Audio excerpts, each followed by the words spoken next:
Hello dealer Haltaku semua. Hampa dah dapat RM300 lebih. Tahun ni kita ada kempen insentif bonus tunai dari 1 Oktober sampailah 31 Disember 2025. Masa untuk korang rekrut dealer baru dan gandakan pendapatan korang. Let's go. Apa maksud kempen ni bang? Kempen ni simple je. Hang cari dealer baru dan hang guide dia elok untuk jadi dealer yang terbaik punya. Lepas tu, kalau dia dapat capai target 100 activation dalam masa 90 hari, dia akan dapat RM300 bonus tunai. Bukan tu saja, upline dia, which is hang akan dapat RM300 juga. Best tak? Best kan? Oh, macam tu. Okay. Tapi lepas dah dapat satu dealer tu, kena buat apa lepas tu? Yang ni pun simple juga. Hang cuma kena rekrut lagi banyak dealer.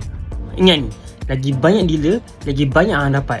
Okay, bayangkan macam ni. Kalau hang dapat rekrut seramai 10 orang dealer yang aktif, and semua dealer tu dapat capai target masing-masing, which is 100 activation. Ingat benda tu, hang yang upline akan dapat bonus sebanyak RM3,000 weh. Siapa je tak nak weh? Aku pun nak. Tapi ingat ni ini bukan luck. Ini semua strategi and ada good leadership. Ingat benda tu.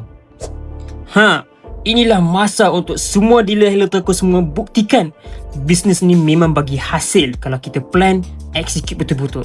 Ingat dealer semua, recruit, bimbing dan gandakan bonus tunai.